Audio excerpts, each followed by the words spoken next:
morning! I'm here, I'm back. Maulan sa Singapore. Yan. Ngayong araw po guys, mag-open tayo ng treasure. Treasure. Yan. Ito po ay binigay sa akin ng asawa ng alaga ko. Yan. Hindi ko po alam kung ano yung mga nasa loob niya. Kasi gabi na po nila binigay sa akin. Ngayon po bubuksan natin. At ipapakita ko po sa inyo kung ano ito. So guys, para siyang box, mailbox. Ang cute para sa bata. Meron din silang card. Yung card po tuwing birthday nila, meron po sila itong ganito. Mga Singaporean, sinesend po sa kanila. Ayan. Sa mga restaurant. Ayan. Worth $30. Then, pwede ka nang kumain. Pakita mo lang ito. Dadalhin mo lang ito. Pwede ka nang kumain free. Pouch. Pouch. Ang ganda. Para sa aking dalaginding. Blouse. Damit. Oh, damit. Lagi sila nagbibigay sa akin ng mga ayaw na nilang damit. Nung una, ang dami. Isang box na talaga pinadala ko sa mga anakis ko. Ngayon, meron na naman. Diba? Hindi kakasya sa akin kasi mga pandalaga. Yan. Ganda. Hindi kakasya sa akin. Taba-taba.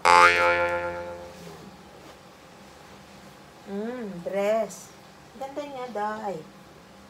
Pakita ko sa inyo, Day. Pakita ko. Oh, ito. Ganda siya, di ba? Ang cute. Bagong-bago pa, Day. Ang ganda. Ito likod. Sa likod dito, guys. Yan. Ganda, Day. Bagong-bago pa siya, di ba? Di ba?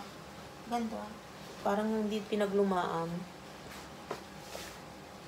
Oh, jumpsuit. Ang ganda ng kulay. Gray. Di ba? Mahilig siya sa ganitong style. Kasi po, slim body. Alam niyo na, mga sexy, mga ganitong style ang gusto niyo. Jumpsuit po siya. Ganda. Ang ganda, jumpsuit. Sayang, hindi kakasya sa akin. Sa mga dalaga ko. Dalawa kasi yung dalaga ko. Ayan. Sa kanila. Pupunta. Ayan, dress. Ang ganda. Pero hindi kakasya talaga sa akin. Type ko pa naman isuot. Kaya lang para na akong suman. Pag sinuot ko yan, baka pupukin mga zipper. Oh, ito. Ganda. Ito parang, kailan lang ito binili. Wala pa siyang 1 year. Kasi ako naglaban ito nung bago pa lang. Wala pa siyang 1 year to. Jumpsuit siya. Ayan, jumpsuit. Ang ganda niya, Day. Adjustable. Yan. Ang cute. Hindi kakasya sa akin. Ang ganda. Diba? Oh. Ganda-ganda. Sayang, hindi kakasya sa akin. Yan. Hindi kakasya sa akin. Para sa mga sexy lang. Yan. Diba, hindi masasayang. Meron akong dalawang dalaginding. Dalawang dalaga. Lagi po sila nagbibigay sa akin ng mga ganito. Tapos mga damit na panlalaki. Hindi ko na kailangan bumili. Yan guys. Kasi merong nagbibigay.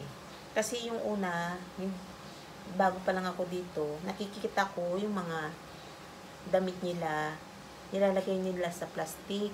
Tapos sinasabi sa akin itapon ko sa labas. O kaya pag may dumana sa Garangguni ba yun?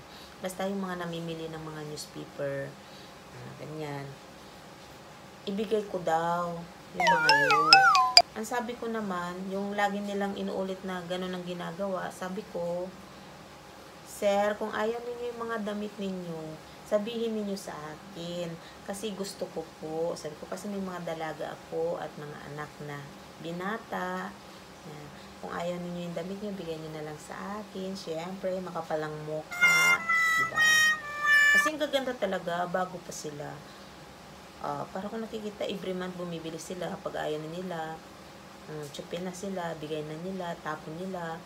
Siyempre, makapalang mukha ko, hihingiin ko, diba? Sayang. Hindi mo na kailangan bumili.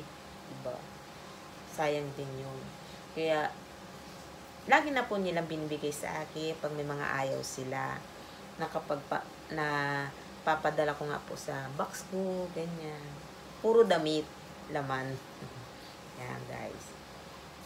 Kaya, thanks dahil may nagbibigay, hindi mo na kailangan mag-spend ng dollar. Ito guys, ang aking video today. Yung mga hindi pa po nag-subscribe, subscribe na po kayo sa aking channel. And don't forget to click the notification bell sa baba. Ay, oo nga pala guys, meron akong mga tutorial tips. Kung gusto niyo po silang mga mapanood, i-click po niyo yung sa taas, yung lumalabas po, katulad niyan, yung nasa taas na lumalabas. I-click niyo lang po yan. Kung gusto niyo ng mga tips ng video ko, meron din po sa baba, sa aking description area. See you guys. Thank you.